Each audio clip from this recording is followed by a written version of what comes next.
Welcome back to Fantasy Picks. I'm your host, Robert Mota.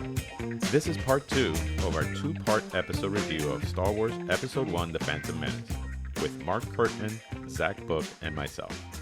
Here we go. And we're back. All right, so guys, C-3PO. What did we think about C-3PO's intro? I know to me it didn't work, and I was talking to Zach about that the way they did him was they wanted Anthony Daniels to be so you know how Anthony Daniels was the actual, C-3PO, and he had his mannerisms and the way he acted, but also the fact they wanted him to translate that to a puppet that he was carrying in front of him, and that didn't work well because when you see him walking and stuff, he looks like he's disabled. Well, I mean, he kind of is. Yeah. But, all right, so my hot take on the C-3PO thing is that C-3PO, and I don't know if this is, I haven't read about this, right? But there are a number of silver C-3PO clone-looking things that exist in the Star Wars universe that existed before and after. Oh, there's a whole bunch of different colors. We're talking about black, white, there's silver, gold, there's Right. The protocol droid, like the humanoid-looking protocol droid archetype, is something that exists well outside of this. And in fact, we see one at the beginning of the Phantom Menace on the Treated Federation cruiser. And during that, this protocol droid is walking the Jedi Knights, Qui-Gon Jinn and his apprentice Obi-Wan around. And so my quick hot take is is this did Anakin make C-3PO as a kit droid? Was this me going to the store and buying a bag of Lego electronic Technics or whatever they call those motorized or Lego Build parts? a Bear? Yeah, is this Build a Bear? Is this a model droid kit? Or is this an example of the heist that he's doing for all these pod race parts? Is this just him stealing droid parts and going, oh, I bet this will work, and making his own version of a protocol droid? What is that, right? And I think that from an introductory standpoint, we get this crazy thing for R2, and then we get C-3PO in the classic state of this comic relief is just naked on a table. So it's just kind of a weird. My parts are exposed. Thing. Yeah, it's very strange, right? Are you saying that Anakin is a thief? I'm saying he's got to be a thief. Look at all of this stuff. Be. He's a slave and he's got a pod racer. It's like if he had a $90,000 Toyota Supra parked in his garage. Where did this come from? He doesn't even make income, and he's got these parts for this crazy hot rodded pod racer that's apparently the fastest thing on the planet, from the best I can tell. All right, I have to explain this too in Raimi universe too. Is it the Delta that we have in Evil Dead, all the way up to the new Sam Raimi Doctor Strange in the Multiverse of Madness, where they have to have the Delta in every particular movie? Well, this is more Anakin's a slave, and he gets no income because I don't think slaves get child. income. I mean, and he's a child. He's a child and a slave. All these parts have to be coming out of Watto's shop. Is Watto that stupid? That yes, he's basically I assume that he's chopping. Yeah, these he's things. basically he's chopping supplied an stuff. entire droid and a pod racer. Yep. Yeah, he is. Yeah. Okay. He's stealing parts and doing whatever he needs to do to have his fun and create and do whatever he needs to do. Better get off that planet and become a Jedi. It's gonna be tough. Yeah, Leave all your toys and your mom. It's oh, you have a laser sword? I would love to know how to use that. Yeah. Very strange. And the only aspirational thing about him being a Jedi is I had a dream one time that I was a Jedi. And it's oh, cool, you're hired. It's what? Yeah, exactly right. What in the hell? So, and talking about Jedis and he being a Jedi, what do you guys think? The one thing that definitely didn't work and has been such a huge controversy throughout the years has been the whole midichlorian thing. Yeah. Oh, I'm weak right now. Just thinking about you saying midichlorian, I was hunched over. I was frustrated. Mitochondria is the powerhouse of the cell, and midichlorian is the powerhouse of the Force. I don't understand how that could possibly be it. And I have a bunch of like up in arms nerd reasons why. Just from like a sci-fi standpoint, it's like if the Force surrounds all living beings and the Force is everywhere, so you're telling me midichlorians are just floating around in space? Yeah, like cancer. It's like it's like the coronavirus. It's not even cancer. Cancer doesn't float places. It's like, oh my god, it's just so confusing. And it's like, and I think Rob said it best earlier when we were talking. I think that midichlorians is maybe an indicator, like, oh, like they're attracted to force sensitive beings. Would have been like a better way to segue, like some sort of, hey, like we tested for midichlorians because like midichlorians occur naturally.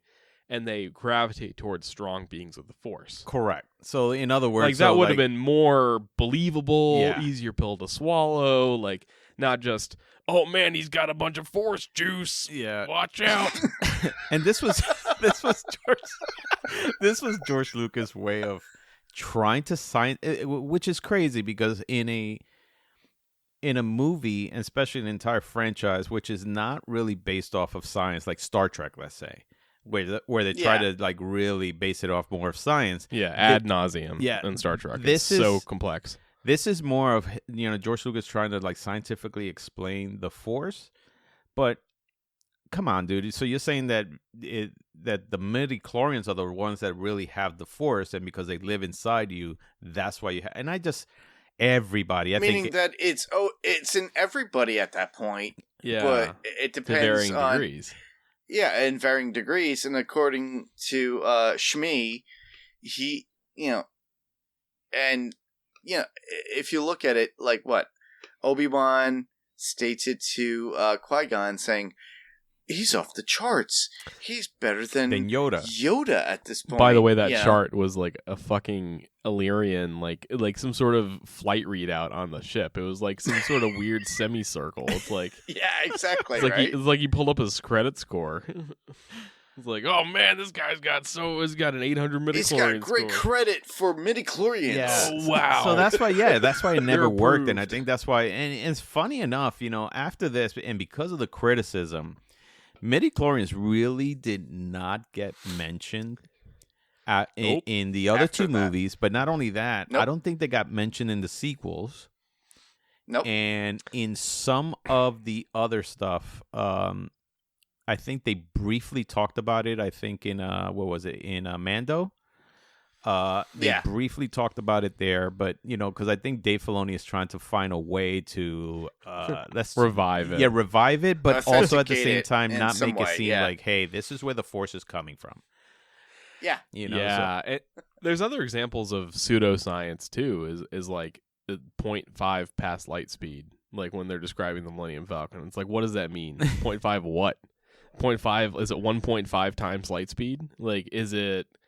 Oh, I did the Kessel Run like in 14 parsecs. And 12 parsecs. Right. Yeah, 12 parsecs. What the hell is a parsec?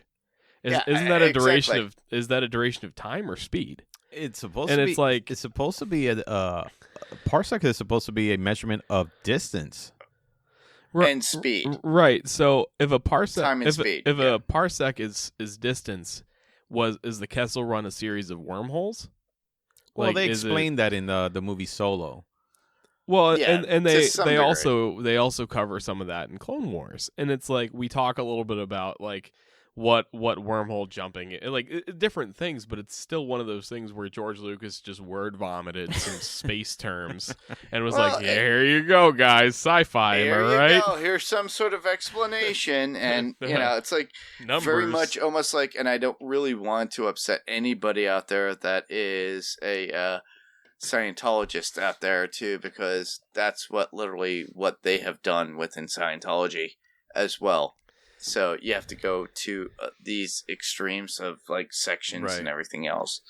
So, but the thing is, it's all based upon science fiction, everything else, and he's trying to create some sort of religion within it, so that way it works for the particular story. Right. And that's the whole point, is this is a story, and they do have some sort of religion or science within it. that they could actually and I live understand what you're saying, Mark, amongst. but like, so when you watch Empire, in Empire you got Yoda, and Yoda's actually describing the Force as a mystical thing that, binds us and whole, that vision and that thought of what the Force really has always been this magical thing for us. Has always been this deep down. Yeah, it's gotta roll. it's the magical, like and then all of a sudden he tries to, scientifically explain it, and takes all the mysticism and romanticism of that away. Yeah, it's like, 100%. All right, you know what? All that shit that seemed really cool, and and it almost hurts my feelings. Yeah, because like as a kid, like I'm over here going, like holding my hand up trying to move fucking water bottles, and I'm like, that never happened, and obviously it's because I don't have any mitochondria in my hands. Mitochondrians you have, midichlorians you don't, but yeah, like I don't have any space wizard juice in my hand, so I can't move any water bottles because space wizard juice doesn't exist. Well, there goes that. Talking about space wizard, so Obi-Wan calling Anakin a pathetic life form. How? So the Jedi are supposed to be portrayed as peacekeepers, and the ones, and even Anakin at some point was like, in the other movies, like, talking about how, in a way, they're embraced to feel love or something like that. But he calls Anakin a pathetic life form. I'm like, that's some arrogant shit. Yeah, this guy walks off the spaceship. He's like, "What is this guy, poor?" And like, it's just like. It's like we are allowed to love, but we can't have love for somebody else that is kind of direct towards somebody else. They coach compassion, but they don't talk about, like, I feel like there's a lot of stuff that the Jedi Order, whether by accident or on purpose, is just like, they're like, nah, I don't want to worry about that. Like, that's not my problem. I have a funny feeling that's what they're trying to, like, kind of change within The Mandalorian, as well as the Book of Boba Fett at this point. And they're going to kind of rationalize and reason with. Because within the Book of Boba Fett, we actually do get to see the Jedi Temple that Luke has created. And so that's excited. Where Grogu is. And it's funny because at some point, Filoni did say, listen, the Jedi were... The Jedi were a failure towards the very end. Who they were supposed to be and what they turned out to be is an epic failure, and that's why they failed, and that's why the whole order fell. So I think that was part of it. It's just they got to the point where, like, that arrogance of, they were better than people, and they were so indoctrinated into their beliefs, and and so strict. But or very much like the only thing that I could think, of religion. The only thing I could think of is that just Obi-Wan was an asshole. Yeah, Obi-Wan was young. A drunk asshole. Yeah, exactly. He liked to drink. Trust me, because we saw that when he went to Mos Eisley, and even what was it? The Clone Wars. Because where are you going, Master? I'm going to have a drink. He goes out there and he goes to have a drink. So that's all he had to do. Yeah. Well, but I think it's an age thing too. I think it's just a part of Obi-Wan's journey where he was at the time, being a young Padawan, and being like, oh man, are we really going to be dicking around with these idiots? Like, not understanding the significance of what they were dealing with, right? And just like, man, we've already got this crazy broad on my ship that's doing weird stuff, and like we got this queen, we got Jar Jar. Like, come on, let's invite some more people on the ship. Come on, I thought we were gonna go on this one negotiation mission, and I was about and we're just be able picking to go up home. People along, like if we were like the Wizard of Oz or something like that. Yeah, now we're in the desert, and I got a bunch of assholes on my ship. Like, what is going on here, Qui-Gon? So, talking about the Queen, because that leads to that. So the reveal of Padme as the Queen, we already knew that. I mean, it's just like, it seems like we knew that. Yeah, I think like, I think that, I mean, if it was me, if I was actually gonna, if I was George, I would have been like, all right, I am not going to reveal who the Queen, or I'm not going to reveal that Padme is the Queen at all. Mm-hmm. But we knew this already. Oh, Natalie Portman as Queen Amidala, we already knew that. But I would have done it as a surprise where when she does reveal it, we're like, even the audience is surprised. But when she did that reveal, we were like, yeah, okay, so what? You know, it was just, I guess, a reveal for the Gungans, but it just wasn't impactful. I wish it was. You know, it just didn't feel like. Yeah.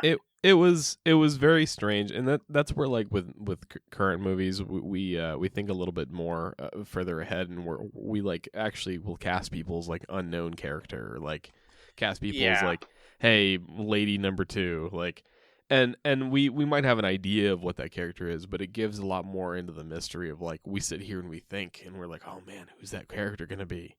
And I remember when, like, Force Awakens was a thing, we were like, wait, like, who do you think Rey's related to? Like, it was like this whole, like, scandal, right? We were all just so excited to think about it. And like with the Marvel, I think what the Marvel movies do really well, it's like if they want to tease you with something, they do it on purpose. Like they do it, like, and then they kind of take that away from you. Yeah, and then they're like, here's this thing to chew on for the next 6 months until we announce what the movie is. It's like, oh, what you thought was real is not real. You know, exactly. It's very much what, like, Keira Knightley being Padme's like alter ego or like diversion. Yeah. And to me, I thought that was great. But it's like, and then she comes out to the Gungans and goes, "Oh, this is my decoy." Yeah, exactly. She looks exactly like me, and blah blah blah blah blah. It comes like, right back down again, like, a decoy for what reason? Like, why? Like I still don't know the significance of what this queen is even here for. Like as we talked earlier, it's all about representation, apparently. Yeah, it's like, I'm the queen of my basement right now. By that metric, it's like. It just doesn't make any sense. I was elected by me. I'm here. I'm the queen. And your dog and your cat.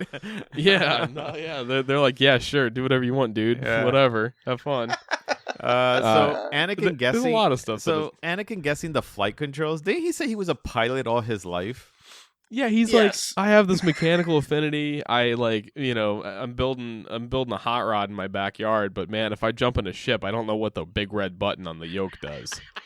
Like, man, where's the blaster, guys? Oh shoot, that's the windshield wipers. This is not pod racing. Hold on, I'm flying now. Oh, this is pod racing. Oh, a joystick or the headlights. I don't know what button to press. I think the funny part is like, oh, let's see what happens when I do turn the stick this way. Well, I'm not a pilot, but I figured it's gonna turn. Right? Yeah. So I think that portrayal, I got an inkling. Yeah, I think that idea. portrayal of him. Oh, I've been a pilot all my life, but when you get on the when you get on this ship, the way he guessed at the controls was the same way as, I don't know, a person who's never been in an airplane says, I don't know what to do. Well, then don't claim you're a pilot. And you've never even understood, like. Yeah. It's almost completely unreasonable, because I was about to make an analogy. So, like, as a human, like, we have toys and on Earth for our toddlers with steering wheels. Toddlers have toys with steering wheels because we drive cars. That's how we get around on our planet. And so, like, exactly, like, if I'm a kid in Star Wars, in this universe of flying in, like, all sorts of different spacecraft and speeders that hover, and, like, are you telling me that I don't have a rudimentary understanding of how those machines operate? Oh, left and right, up and down, left. Yeah. Especially like, when you just build your own fucking podcast and you just want to race. It's completely unbelievable. A pod racer, not a podcast. If Anakin had a podcast, we'll see if it would have been successful or not. But it's completely unbelievable. We'll ask Jake Lloyd that later. It's completely unbelievable. But the funny thing, and to caveat onto that, what you said, Zach, it's pretty funny too, because I always go back and reflect to that, because he didn't know where everything goes with the joystick and and the yoke and everything. Think about Independence Day. Oh, I had it upside down. With Jeff Goldblum. Yes. It was It's like oh man. No, exactly. When what is it? Obi-Wan and Qui-Gon are fighting Darth Maul. There's a couple of scenes where Darth Maul hits Obi-Wan and he falls like 4 or 5 stories down to a platform. He falls Yeah. and gets right back up like if nothing happened. Okay. And Yeah. they could jump leaps and bounds too, by the way. Yeah. That part I'm to okay get to with. the next Right, level. that part I'm okay with because the force, helps you, but you fell on your back. There's lack of continuity here because Obi-Wan falls 4 flights or further onto his shoulder. And like the way Jedi are supposed to like jump around, it's like all force driven, like they force jump, they force fall. And so they can catch themselves and propel themselves. I'm cool with that, right? Yeah. And like we see that throughout the films, we see that throughout the series, like that's all cool.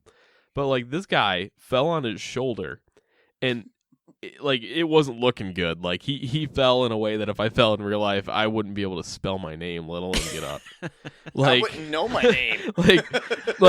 And then like the other thing is like in episode 3 in Revenge of the Sith, the guy gets smacked into a handrail at a much less dramatic angle, and he's down for the count for the entire Count Dooku fight. Yes. And so it's like it's just like a weird connection there. Different it's like, exposition. Was for it a each different film, shoulder? Right? Yeah. Is it like his trigger shoulder? Like, If it would have been me, I would have just been on the floor going, dude, you got this. Just like Qui-Gon do his shit. I'm like, I'm out. I'm 100%. I'm 100% sure I don't care. that my organs wouldn't work anymore if I got hit that hard. So like I'm 100% sure I wouldn't be in any condition to move ever again. So here's the thing: Obi-Wan beats Maul so easily. Yeah. I if you put Muhammad Ali in my basement, I bet I could beat him up too. Maybe when he had Parkinson's and in a wheelchair, but well, that's the thing, and I hate criticizing this fight because this fight is so cool. It is, it's such a neat thing, right? And and the fact that Obi-Wan beats Maul is this good versus evil, just triumphant moment, right? And if that was where it left off, we could have fucking swallowed it, right?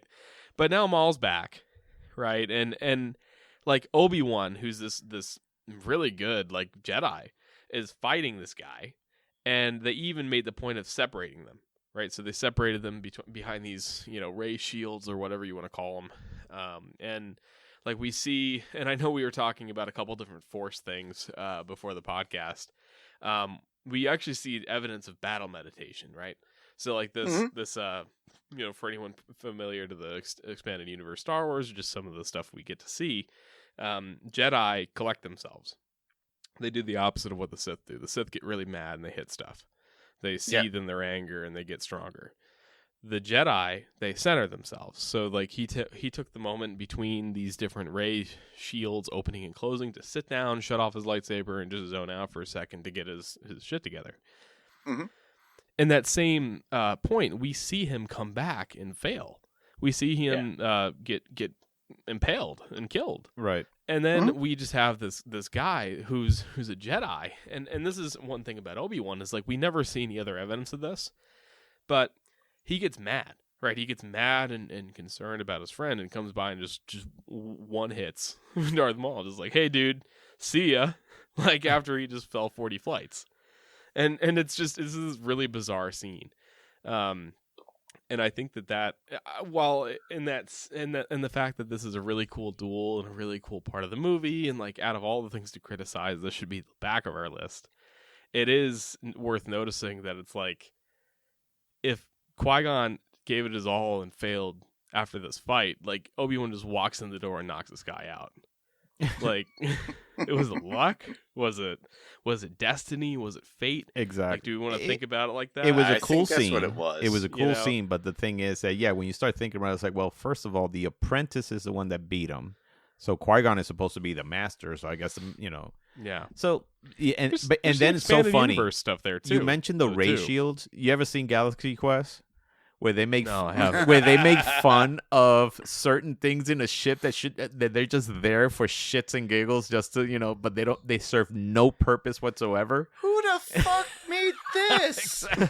So the ray shields were exactly the same thing. Sigourney Weaver going, So, what the hell is this? So I never thought about that like that, but like where geographically were they? So they were in this Naboo base, right? They were in the hangar, and from that they went to like somewhere. Okay, so they were in some weird room with some weird pit with some weird thing, and it almost looked like one of those like Bespin like Cloud City, like big drops, right? Yeah. And it's weird because Naboo was terrestrial. So where the hell? So I know this wasn't our list, but where the fuck did he go? Where did he fall to? He just fell to outer space. Like, is there? I'm a little concerned about the structure of this planet. I think the Gungans actually grabbed him in the water. Oh. And then pieced him together. Okay. Put a little thing there, and then he was able to get metal legs because they actually helped him out. Yeah. And I'm not sure. I know. Okay. I think there was a couple of Clone War episodes that explain how that happened. Yes. But yeah. I think so. Yes, too. and they had nothing to do with Naboo. Yeah. So speaking about not even remotely similar. Speaking about Qui-Gon dying, after Qui-Gon dies, he got burnt, and so just like a lot of ceremonies out there, especially in medieval times where you burn one of the heroes and stuff like that, you always see that Viking happen ceremony at a distance because one, the flames are so big, but two, the smoke and everything. On this one, everybody's in this really close area. Qui-Gon is burning, which should look gross by now because he should be, having like skin peeled away from him. But there's no even. Or you could smell him. Yeah, but there's no smoke. Yeah. There's no nothing. What's for dinner? Yeah, well, and you wonder what's fueling that, because if you look at medieval like funeral pyres, right? So where you burn people, like you're talking pallets upon pallets of logging and wood. Exactly. And usually there's an accelerant. There's some sort of oil or some sort of thing to use to really ignite that stuff. Propane. I'm going to say this again. Propane. That's what they had. Yeah. Dude, he's got like an outdoor living, like luxury fucking gas powered like fire pit table, like and on the other side that we didn't see, there was a bunch of guys in lawn chairs with some beers. Like it's like this weird. Yeah, this is great. Yeah, like wow, this is a fucking weird barbecue, guys. All right.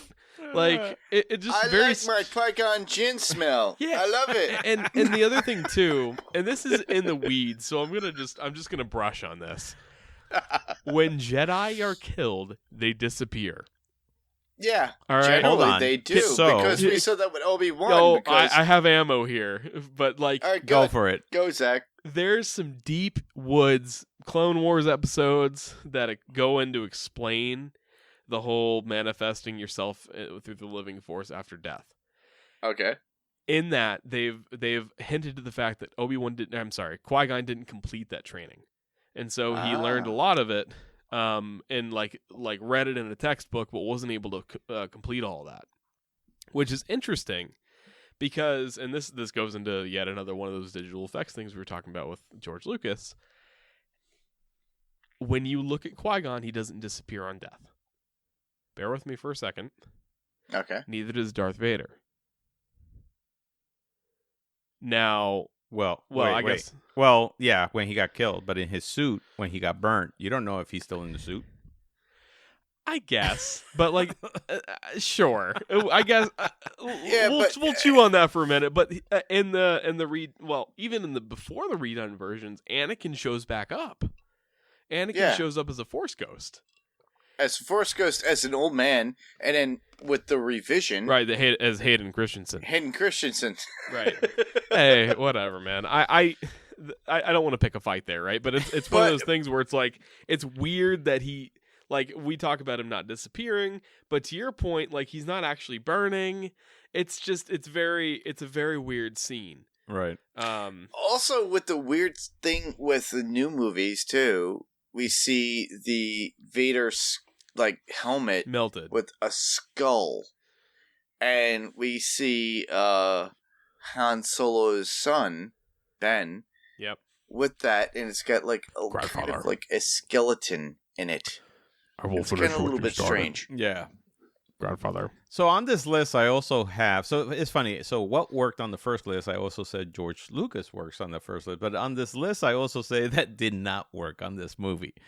And it's again, while George gave us such a great universe and gave us, such great stories, but at the same time, I think he was an enemy to himself. He got in his own way with a lot of things, and he continues to. He was pushing what he wanted in his overall story, which I understand. Right. And the thing is, his overall thought wasn't what us as fans wanted in the end to continue that saga or that story, or to figure out what that story was before we got to episode 4.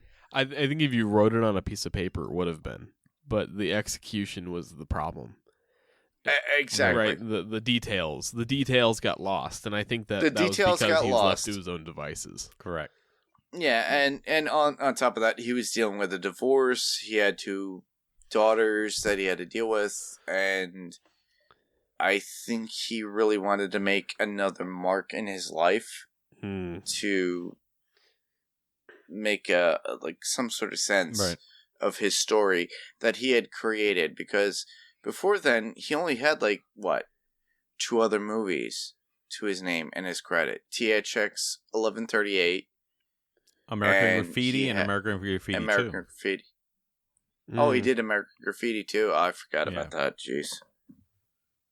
So, but he tried to continue that because this was him to make a mark in the world, and I understand it from that circumstance and that feeling. He wanted to continue that saga, to give to his kids, his grandchildren, everything else, and also in the end, he gave it to complete Disney, that story.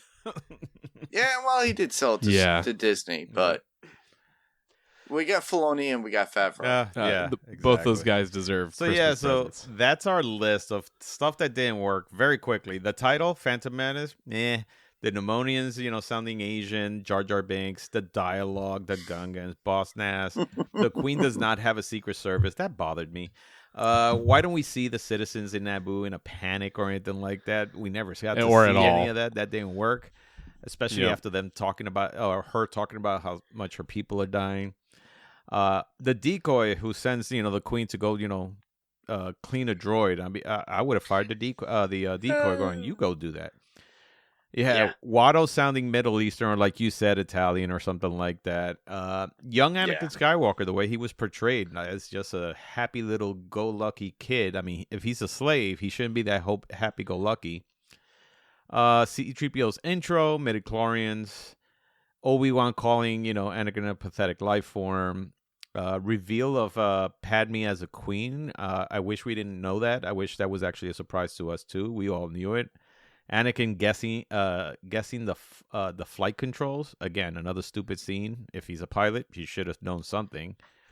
The Jedi's falling about, 10 stories high and still not getting hurt. Obi-Wan beating Maul, which, and then Naboo looks so untouched after the occupation. And, and like I said, if we all seen, the invasion of the Ukraine, it should have just looked like it was, torched. Disaster. Yeah, Qui-Gon getting burned so close to everybody else and not stinking up the place, or or smoke there. And of course, in the end, George Lucas, man, is like, he was his own worst enemy, even though he gave us something great. So, guys, there's a few unanswered questions in this movie. Just a few. Yeah, just a couple. But I'm gonna touch upon a few. One, what happened to this Jedi super speed? It was you see it once and never see it again. So. All right. I'm a huge Force nerd, and one of my favorite things about the Star Wars universe is the Force. And anytime I play a game, I'm always a Sith sorcerer, or some Sith Lord, focusing on all these Force powers. And so it's so cool to me that these Force powers exist. Yeah. For this super speed, accelerating through the Force, rushing through this corridor, to happen one time in the entire cinematic evidence of the Star Wars universe exactly is unbelievable. And there's so many things that happen throughout Star Wars that we just get sprinkles of when it comes to the cinematic universe, and it's really crazy. Yeah. There's none of this in the canon. Well, in the original canon, it just doesn't exist. Yeah, it does. And the only time you see something like super speed or any of these Force things, and say what you will about the sequel trilogy, we actually see more stuff, right? Yeah. We see catching blaster bolts and healing through the Force and different things, right? Right. But and mind powers and stuff like that. But this super speed thing even still never came back. No. And the only time you can see it is like Jedi Knight Academy, like video games and like all these different like weird and it like, was a kinda cool out in the scene. Let me tell you, weeds. when we first saw it, that was our first indication that, hey, there's we're like, more to whoa. force powers than anything else. And we saw them just, all of a sudden, they just turned into Right. the Flash. Foof! Yeah, And- that's super cool. Yeah, and I thought it was cool. And then it was like, oh, we should see more of that again. I'm still waiting. We Yeah. still haven't seen it, Yeah. and except for video game applications, and I don't know if this is even true, but maybe some literature, like it Right. just doesn't exist.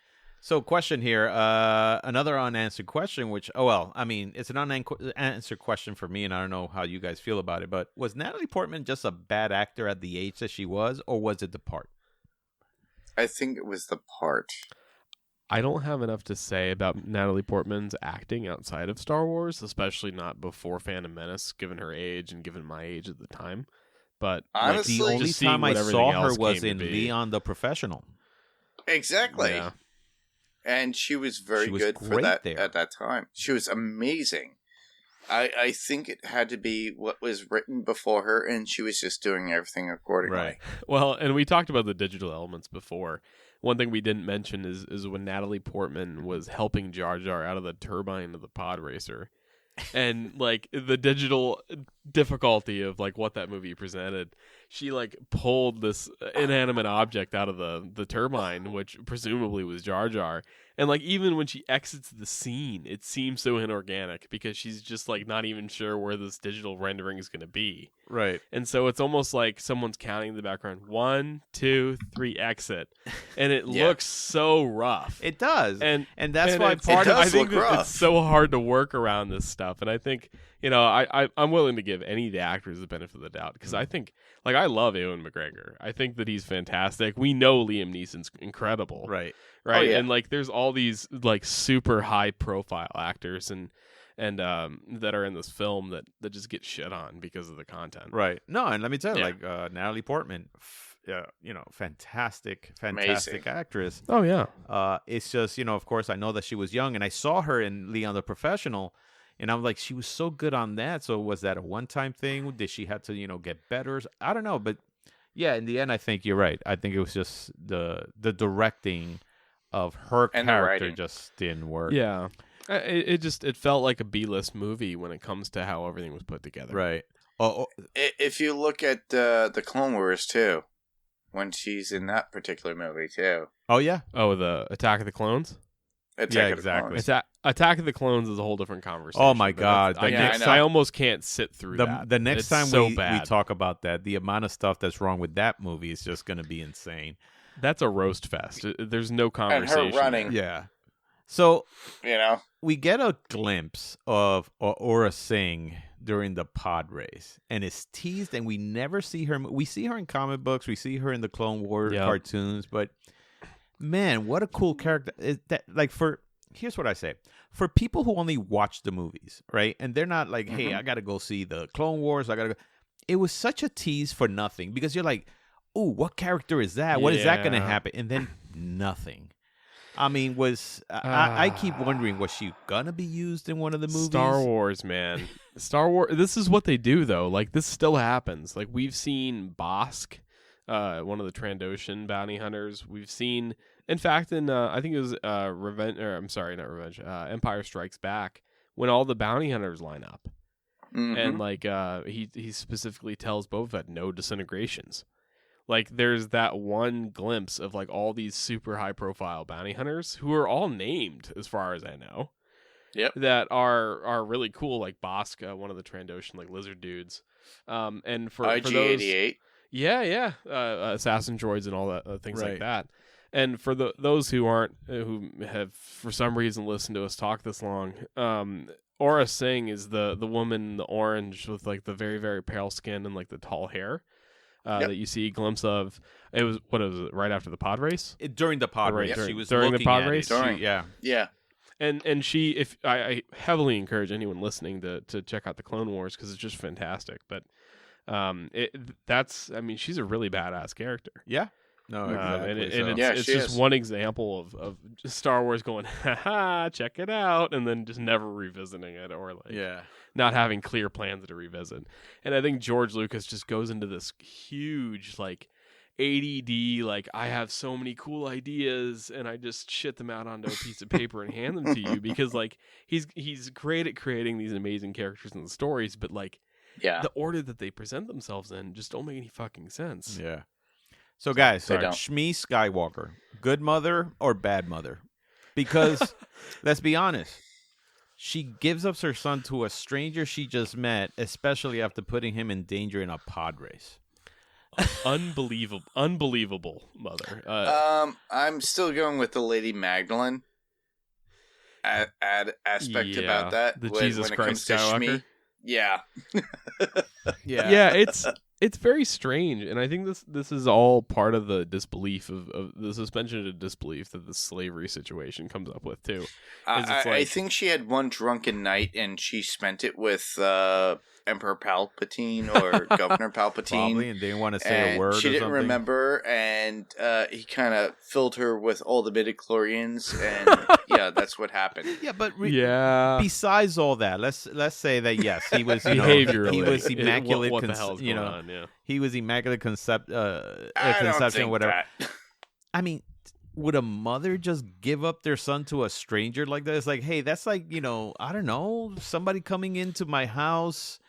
Or I think she realized at that point, it's like, oh crap, I got to get rid of this kid.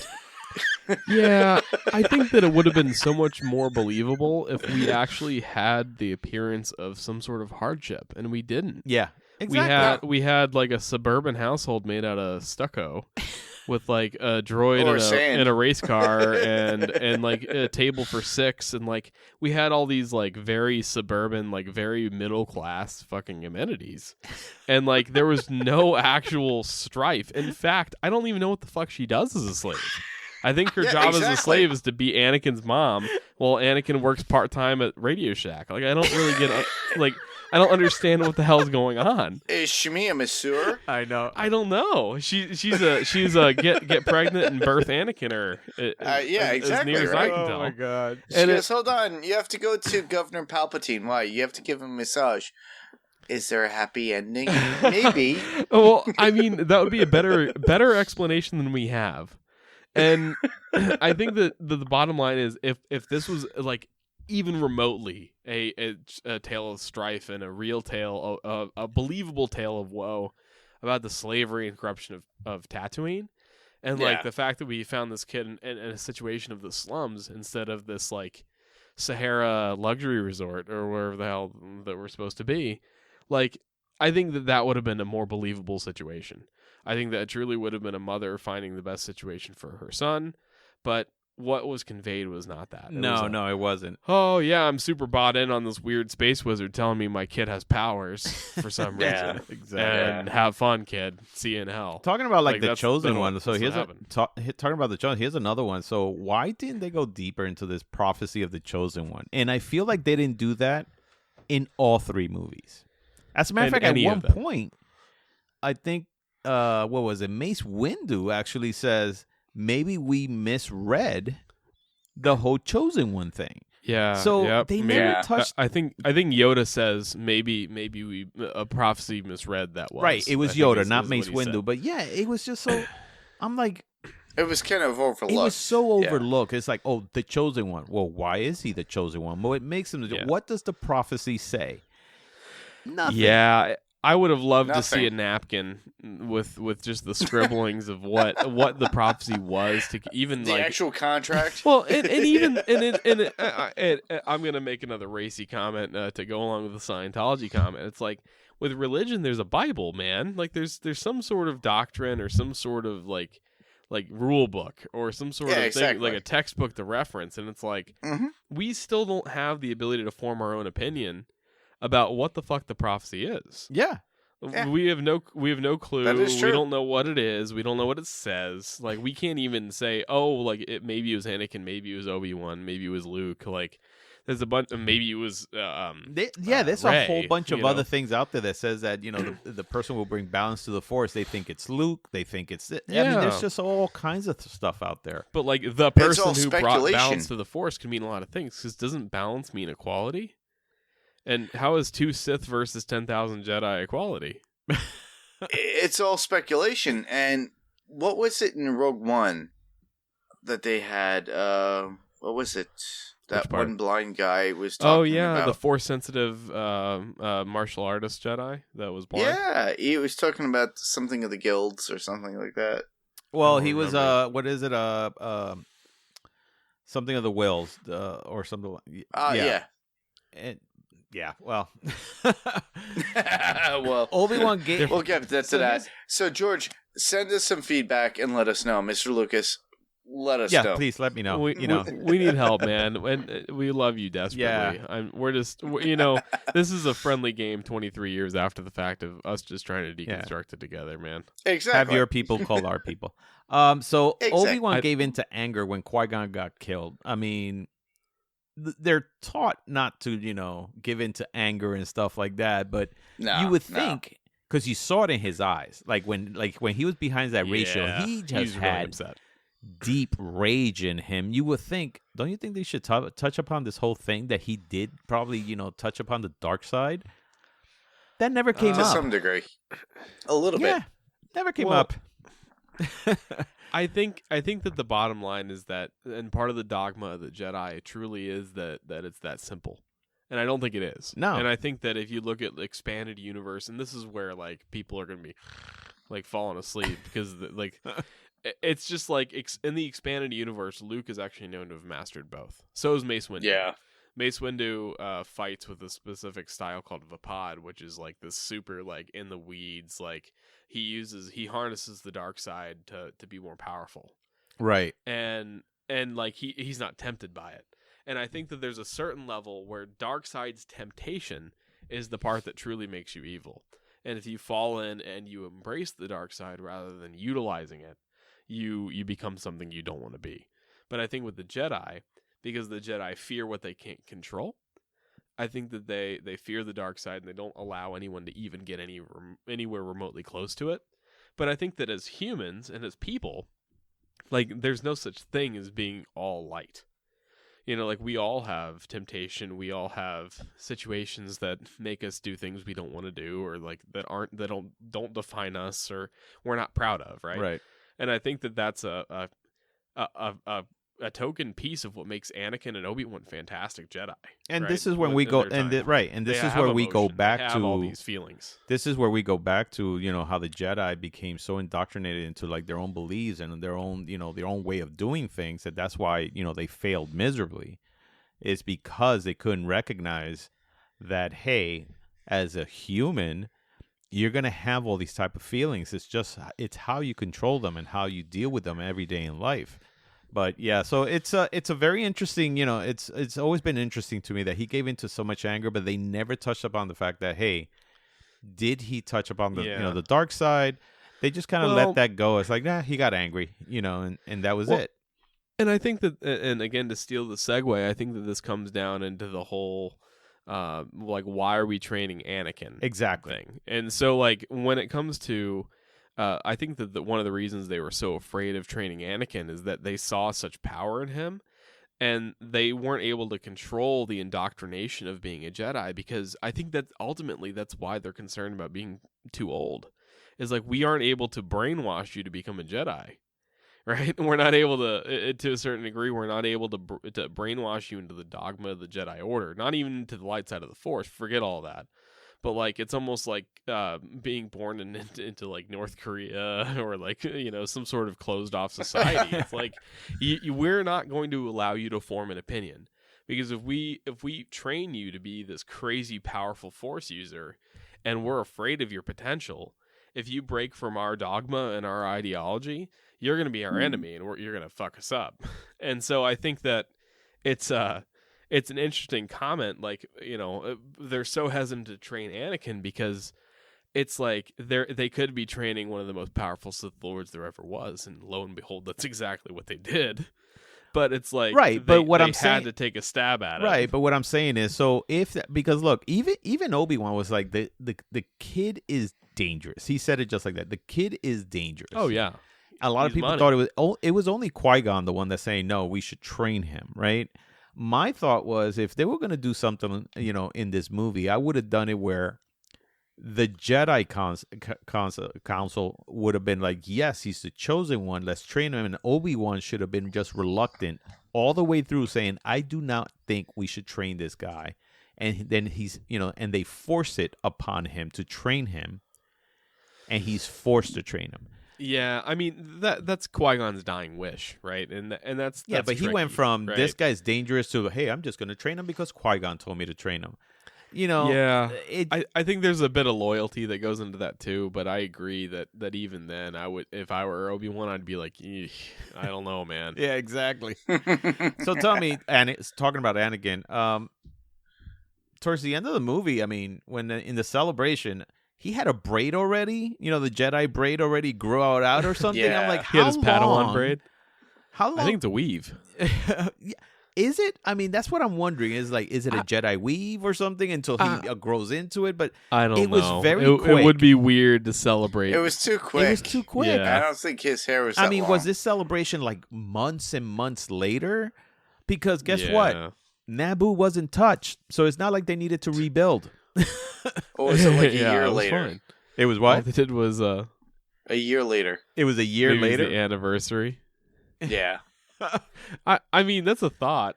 I think that's one of those visual just attention to details thing that we wanted to represent him as a Padawan, and we just ended up throwing it together a little too quick. Right. Like, here's your braid. So before we get into the actors, the actors part, I just want to get to some quick plot holes here. Better tech in the prequels than in the originals? Well, so I didn't actually talk about this with you before we did the podcast, but you guys have heard of the Soviet Union, especially what's going on now. I almost think, and in times where you have governmental bodies in control of populace, like if you look at North Korea, you look at the Soviet, even like Eastern Germany, Eastern Europe, and the Soviet Republic. If you look at some of the technology they were using in times of that oppression, like it's vastly different than what the rest of the world was using. And I wonder, and I doubt, let's not give anyone too much credit here, but I wonder if we look at it from a benefit of a doubt standpoint like that, like it would make sense that when you're under this control of this crazy empire, that technological resources aren't being allocated. You can't go down to Best Buy and buy yourself an iPad Pro because they've nuked all the Best Buys. Now you've got a Circuit City full of VCRs, and you just have to fucking deal with it. I'm just thinking, like, if you look at like Soviet automobiles or radios, you know what I mean? Are you guys tracking with me here? It's like there's a understand big what you're gap. saying. Listen, as a person that went to Russia himself one time to Moscow, I understand what you're saying when it comes to that, because I remember when going. Do I think it was on purpose? No, but I think that's a fun way of making it work. Yeah. Yeah, I have a different idea. Go ahead, Mark. That my thought is with where we're at now within the prequels, they're at their highest point. And we're starting to see, okay, they had the highest tech. So they had all that information, all that tech at their hands. Yes. Right. But by the time we get to episode 4, which is A New Hope, everything is old, outdated, because the Empire didn't want them to proactively do more. They didn't prosper more with the technology. So I think that's what we get by the time we get to, what was it, episode 7 or 8 at that point, when we saw it on the Vegas kind of... Canto Bite. Forgot all about that.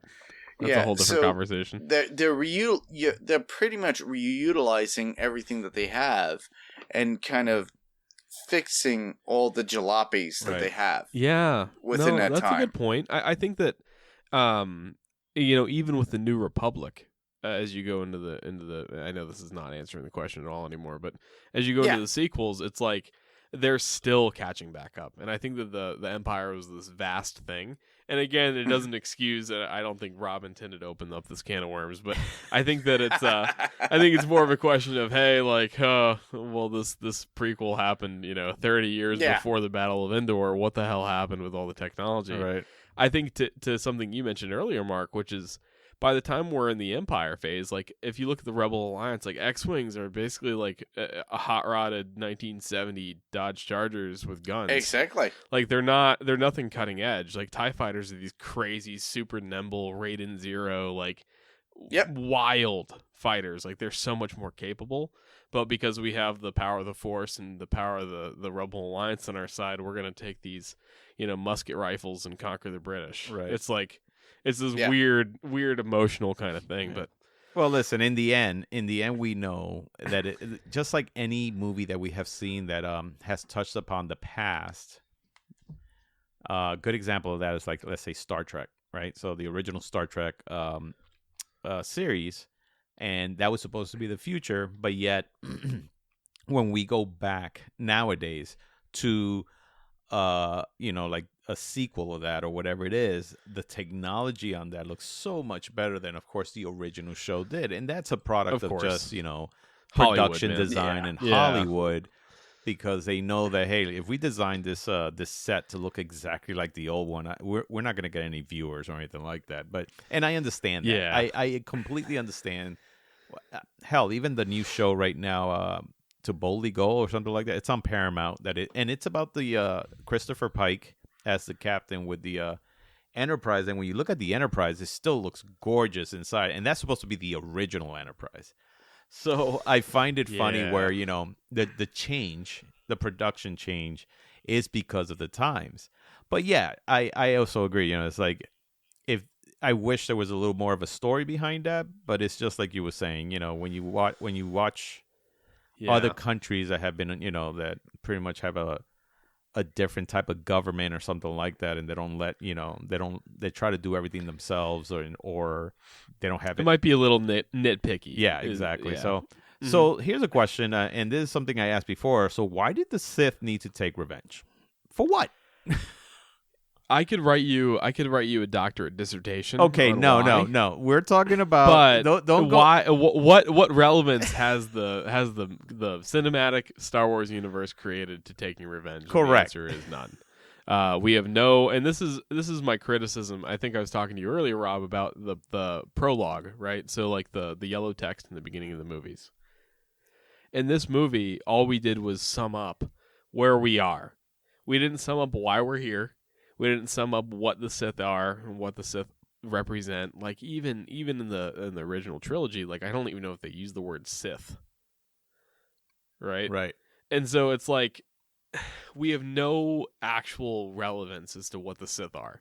And I think that there's one thing we can say real quick, and I know that we're crunching here, but like I think that there's some level of understanding because of the expanded universe books and the expanded universe content that happened after Return of the Jedi, right?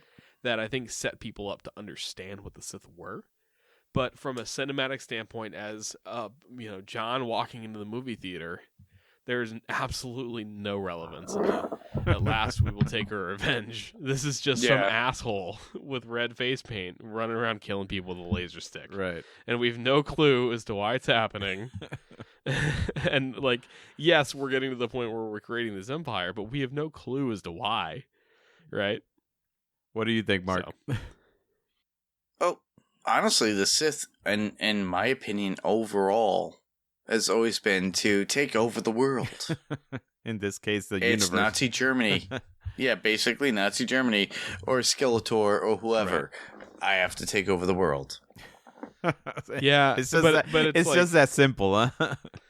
Yeah, yeah. It's just I am bad guy, must kill. Like there's kill. No, la, la, la, la. With the intricacies of the Napkin prophecy and all these other things that happen in the Star Wars universe, there's just no pre-build as to what the hell the Sith are doing and why they're taking revenge. So even with that being said, like they're not taking revenge like on anything that we know about. Right. Like they're just, hey, soon we will win would be a better commentary than we will have our revenge. It's right. Like, what? So here, and as a matter of fact, some of the other plot holes that I was actually thinking we already touched upon. So we're going to go right into actors, and this is where the fantasy picks part of it comes in. So there's basically 5 major actors that I would say in this movie. There's Liam Neeson, Ian McGregor, Natalie Portman, Jake Lloyd, and Ian McDermott.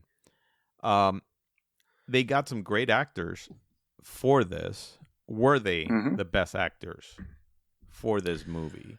So would we change would we change an actor in for a character like Liam Neeson, or would we just leave that in there, or was there somebody else that you think you would have portrayed it better? Honestly, in my opinion, we could replace Liam Neeson. Really? Who will you replace him with? Oh, the one and only. That would be. Please tell me not Bruce Campbell. No, not Bruce Campbell. No. Are we sticking with time specific, or is this like a doing it today? You know what? Let's do it today. Let's not be time specific, because then it. No. I'm not. It's not time specific. Qui-Gon could be as old as it needs to be. Really. Chuck Norris. Okay. Well, everybody, it's been a great podcast. I gotta go. I'm gonna say Chuck Norris. Chuck Norris as Qui-Gon. Chuck Norris as Qui-Gon. All right, so Jake Lloyd, I could easily replace with Haley Joel Osment or okay, that was in the running for me. Joseph Gordon-Levitt. Really, depending on what era or time constraints. Everybody else is you know proper. what? I like Jason. This guy Gordon-Levitt. I really like that. I'm cool with everybody. I think that Liam Neeson is a good choice. I mean, I don't know how we talked him into this movie in the first place. So let me tell you a little behind the scenes stuff. So Liam Neeson took this role without even reading the script. God bless him. God bless him, dude. Yeah, he did. But like that being said, like I don't think he negatively contributed at all. I think Qui-Gon was pretty bulletproof. I think with the time that he had on screen, I don't really have anything negative to say about Qui-Gon's part. Well, I mean, it's not Qui-Gon itself, but I mean, like if you could, who would you, who else would you put in there? I can't imagine a different Qui-Gon at this point, in the same way that I can't imagine a different Ewan McGregor Obi-Wan. I like Ewan McGregor has earned his place to be Obi-Wan. Yeah, I do agree. And like it really couldn't be different to me. Like I don't know how I would see anything different. Natalie Portman, I could take or leave. I think really with the part, like I think she did great. I think she did just fine. But like I could take or leave her as Padme. But I think at this point it's like it's another one of those things where it's just ingrained in my brain that she is. Would Padme. you use her alternate counterpart? What do you mean? Who is her? Who is that? Keira? Natalie Portman's stand-in? Is that Keira? Yeah, Keira Knightley. I didn't realize that until you mentioned that on this podcast. But but Keira could actually do that. And I think she could actually portray it properly. I really. But the thing is, I loved what Natalie Portman had to present because she came from like kid royalty. Honestly, she was able to portray the character. Yeah. And do everything that she needed to. Next up would be English Keira Knightley and giving a true British accent to the character. I still don't know why that needed to be there as far as the accent goes, but yeah, listen, I really like. I think Natalie Portman from that same standpoint, like she is Padme in my brain at this point. I don't necessarily think changing the actor in that role would be any different. The only actor that I think, in my point of view, that would have made me feel better, just knowing what I know now about Hayden Christensen, is I would have replaced Jake Lloyd.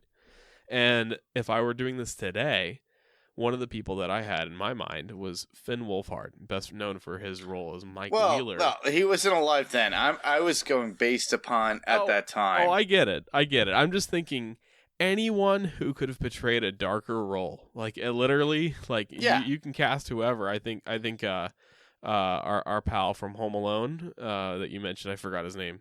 Macaulay Culkin. No, Macaulay Culkin was in Home Alone. I'm talking Haley Joel Osment from what the hell am Sixth I Sense. thinking? Oh, Sixth Sense. Jeez. Yeah, that's who I was talking about. My brain. And Joseph Gordon-Levitt is from Third Rock from the Sun. Yeah, a little older at that time, but could still play at least 4 years younger, and play a better Anakin. I think in my opinion. I think that's the ticket, right? Because it's not just about the cast. I think it's the age, and I think one of the hardest pills for me to swallow through this entire thing is the fact that we had to have a weird, like, not romantic yet, but like weird significance between Padme and Anakin in this movie. And that conversation. Yeah, they had this weird conversation about caring for one another, and it was just completely bizarre. And like, if they were remotely the same age, like that would have been a little different to me. And I feel like if we, like, because Padme in this movie was supposed to be 14.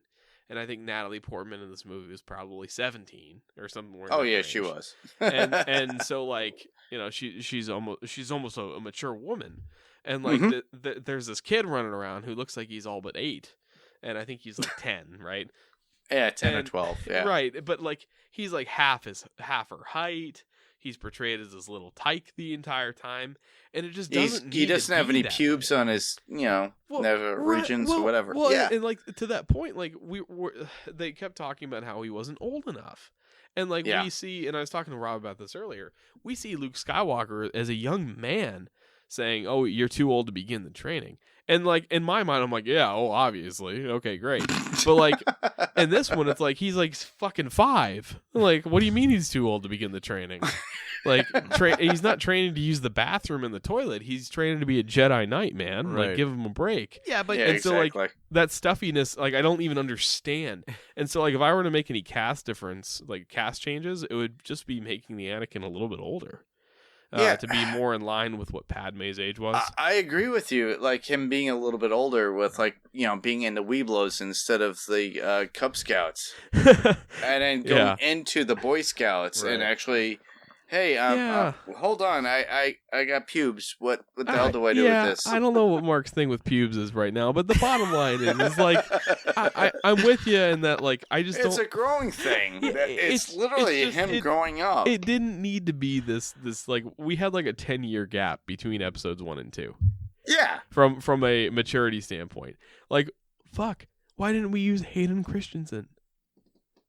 Well, remember that he wasn't found. Like, you got to remember when they did the whole cast choice. I get it. They went after thousands of kids, and he was the cutest little kid that had better personality than even the runner-up. I remember seeing a documentary on that, and the runner-up just felt like stale paper. And all of a sudden, just Jake Lloyd just had a lot of personality, and I guess that's what he wanted. But and that's tough, right? And it's hard to cast, especially at that time. But like for me, if I just did a fantasy pick, like I would have loved to have pulled Hayden Christensen out of middle school and said, "Hey fucker, you're playing Anakin," and he'll be like, "What? I'm playing what?" And then I'm like, "Just get in the van." Like, and don't do that movie Looper. Get in the van. Wow. Just get in the van, man. You're playing Anakin. Who the fuck's Get in the Anakin? van. Well, you'll find out on the way, but that's what you're doing. That would because, like, great. At that point, like, we would have had continuity. He probably would have been the right age. Probably. Like, I mean, I think by the time he's in Attack of the Clones, he's like 24 or something when it comes to like the actor's age. Right. So it's strange. My choices. That's my only I think comment. my choices. I don't know about Liam Neeson. I don't know. Maybe I would have left him in. Ian McGregor, of course, iconic as he is now, but believe it or not, the casting choice for him at one point was Kenneth Braga as Obi-Wan. Kenneth Branagh? Kenneth Braga, Really? yeah, because Kenneth Braga, there was a lot of fan casting at the time, and somebody actually did a painting of Kenneth Braga in a Jedi robe, and it looked almost like Alec Guinness, like a young Alec Guinness, and we're like, holy shit, okay, I could see that. Not to correct you, but Kenneth Branagh. Braga.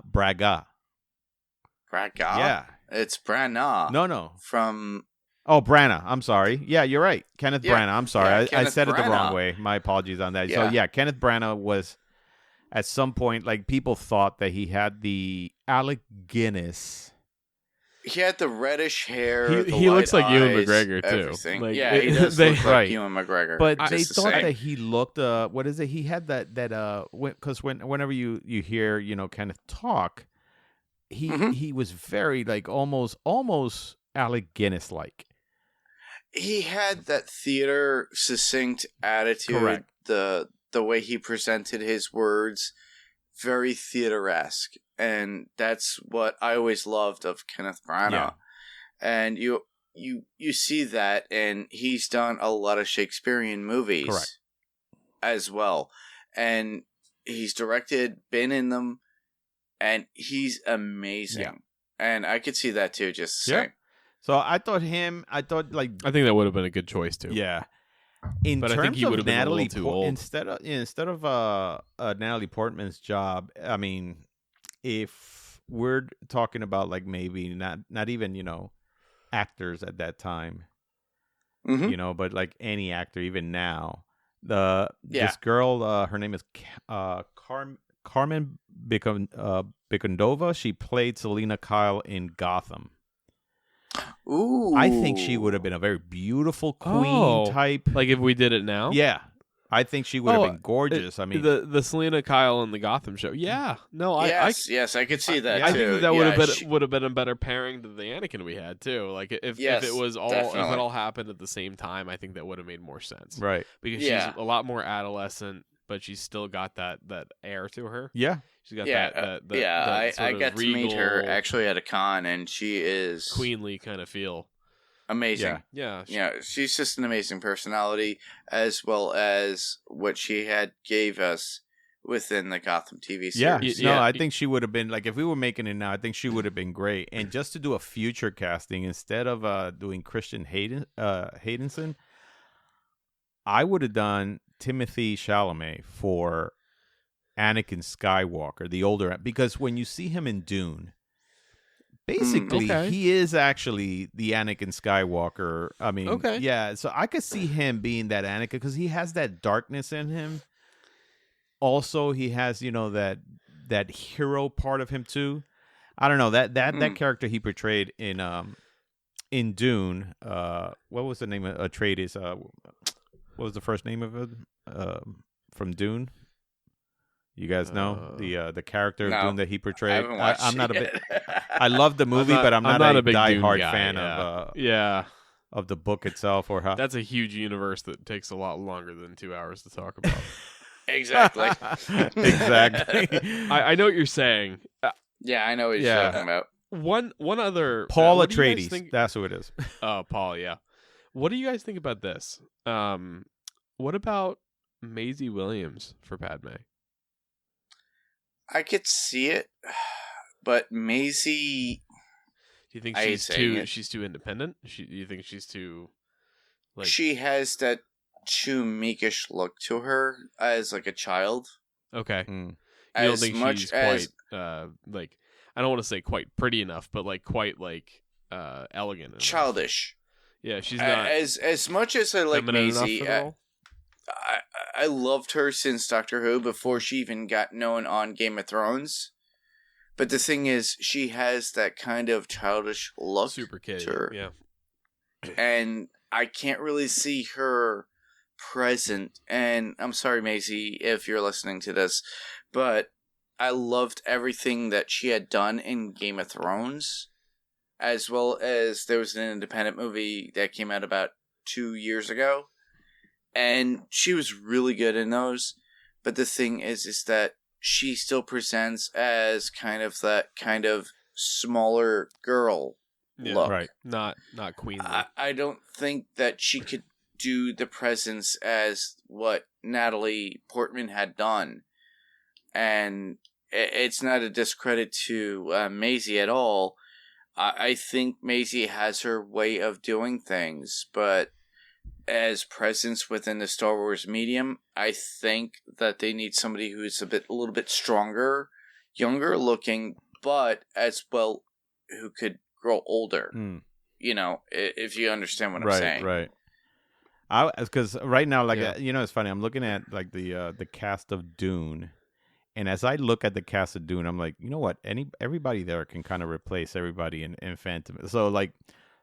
Well, let's say Timothy Chalamet as Anakin, Zendaya as Padme, older Padme, yeah, right? We could do that. Definitely Zendaya as Padme. Definitely. Oscar Isaac maybe as Qui-Gon. No, I would say Obi-Wan. Yeah. Okay. Who would you put? Would you put like Jason Momoa as a Qui-Gon? That we're getting a little, we're getting a little fucking crazy. No, it's crazy. Could you imagine Jason Momoa? I would say Jason Momoa as Qui-Gon. Definitely. So there. Okay, so the title of this podcast is Phantom Menace, so I don't really want to get too far. The title of this podcast is yeah, you're right. It's the but these are fantasy picks. It's a fantasy pick, man. If it was a fantasy pick for Star Wars, it would be Quinlan Vos for Jason Momoa. Quinlan Vos is a very rogue, kind of running out in the woods sort of Jedi. And Clone Wars, he's depicted to have long hair and like have that whole like nature kind of stud vibe to him. And I think that would be perfect if we ever got that role in a cinematic play to be Jason Momoa. I don't think Jason Momoa has the tact to be a Qui-Gon Jinn when it comes to the Jedi Order. I don't think he has the polish. I think he's a fantastic like dude. I think from everything I've seen from him, like he's a great actor. Right. He's got a great kind of but Quinlan Vos only came out in one little scene, just one little thing. He's around as a character, but again, it's one of those. He was a background character. Now imagine having that. Yeah. Right, I understand. Like imagine having all of a sudden you see like Jason Momoa as a background character. You're like, wait a minute, was that Jason Momoa? Please tell me you're not gonna do the Aura Singh bullshit to me. Well, but like Qui-Gon, like in the grand scheme of things, isn't that major of a character either. No, like, that's true. But I will say this: shows up in a glimmer of Star Wars. I will say this: if Jason Momoa was Qui-Gon Jinn, whenever he would be in front of the Jedi Council would be terrified of Jason Momoa. They would have said to him, "Yo, dude, do whatever you want with Anakin. We don't care, man." I mean, yeah. I don't agree, fuck with but this guy. Then we also have Samuel L. Jackson on the Jedi Council. It's like I feel like the Jedi Council was so stuffy that it suspended disbelief. Right, we're talking about space wizards. We're not talking about a bunch of dudes in a room. Because if it's dudes in a room, I'm definitely going on Team Jason Momoa. Right, but like we got a little green guy that's throwing fucking Senate booths at people. Like I don't know. I don't know if we really want to be. Who do you think sizing up green dudes? Who do you think Dave Bautista could play? Huh. Wouldn't that be interesting? Like having Dave Bautista in. Would he have been? I would cast him as like Darth Bane. Like if we ever got like a Darth Bane movie, like that would be the guy. Like big. The problem is he's so charming.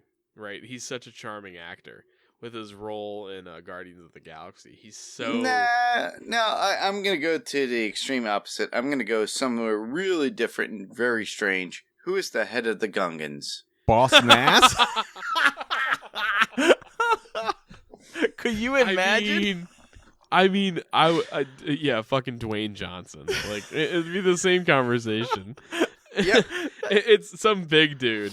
Yeah, rather than a robot on a computer, like having Misa think you could do this. Oh man, fucking I think Dave Bautista would have been a good Mace Windu. Okay, as an alternative pick. As an alternative pick. But you know who I think would have been great as the because of the way he was portrayed in Dune, Stellan Skarsgård, the guy who was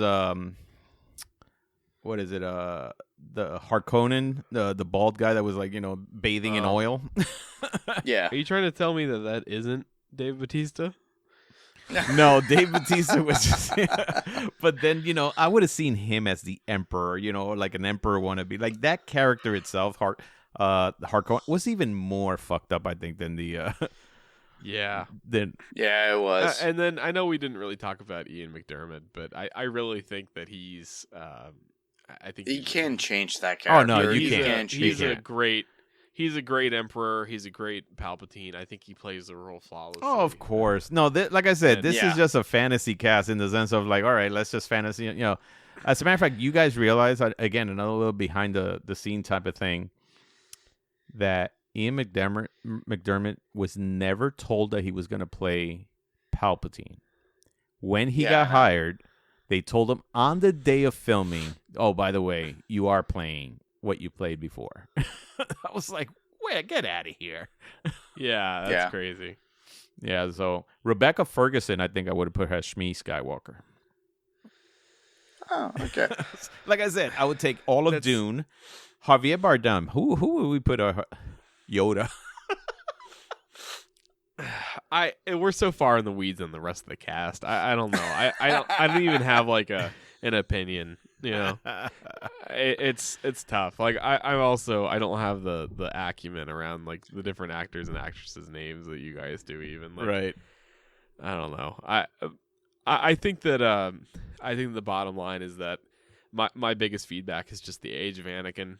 And just the carefree Anakin, and like I think that joins it together is like the big criticism is like, I don't buy the strife of Tatooine.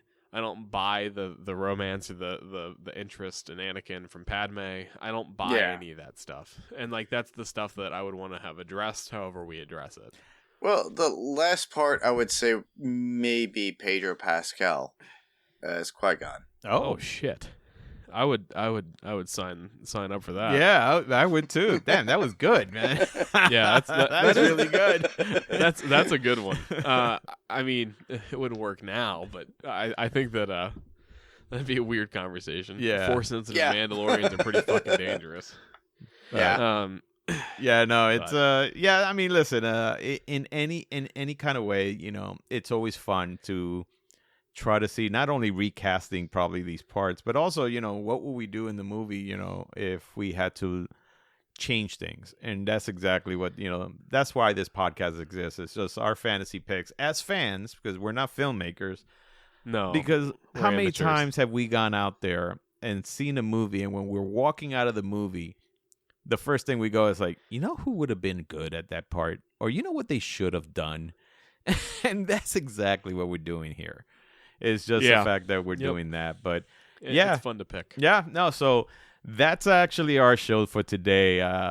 Definitely, I had a lot of fun here. I want to thank Zach for coming on. And Zach, you did a phenomenal job today. Thanks, I really appreciate it, and I hope to see you back here in the future. And definitely want to thank you, Mark, for coming on. No problem.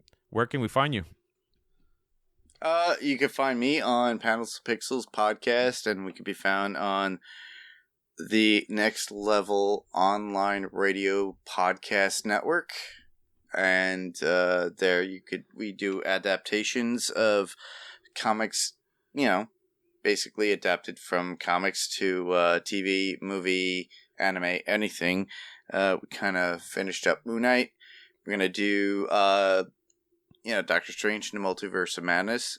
You could also find me on Adrenaline Cinema Podcast, which is on the Pirate Core Entertainment Network as well. And therein we cover anything that's action, adventure, thriller, suspense, all those cool movies that get your adrenaline going. So the next movie that you'll get to see or listen to us talk about will be Army of Darkness. And then after that, we'll be talking about Uncharted that you were on, right, Robert. So after that, and then on top of that, well, I have to actually initiate and state that Fantasy Picks Movie Edition is on the Pirate Core Entertainment Network. So you could just check us out on the Pirate Core Entertainment Network.com. Absolutely. And so you can see everything. Yeah, like Mark was saying, we're now part of that network. You can find also, if you just want to find, Fantasy Picks Movie Edition on Facebook, Fantasy Picks Movie Edition on Twitter, at Fantasy Picks Me. Instagram, Fantasy Picks Movie Edition. Email us at fantasypicksmovieedition@gmail.com. Love to hear from you guys. What do you guys think about this episode? Any suggestions you may have, any way that we can improve on what you want to hear, or, topics, or movies that you want us to cover. And also, you can always catch us on the most popular, podcast apps out there: Apple Podcasts, Spotify, Google Podcasts, or whatever podcast player of your choice you use. And if a rating is available, definitely leave us a rating. But yeah, so I definitely, once again, man, I want to thank you guys. I want to thank everybody for tuning in, and hopefully, we will cover the next Star Wars one. That'll be later down the line, but I'm sure it's going to be a long one too. And I'm Zach. Sure you can't find me anywhere other than my basement, where I am right now. And I play guitar, and I like long walks on the beach, and Star Wars, and playing his guitar. And I work for Best Buy, so great. No, you don't. No, you don't. All right, man. That's a good one, man. Have a week. Love you. Bye. Good night, everybody.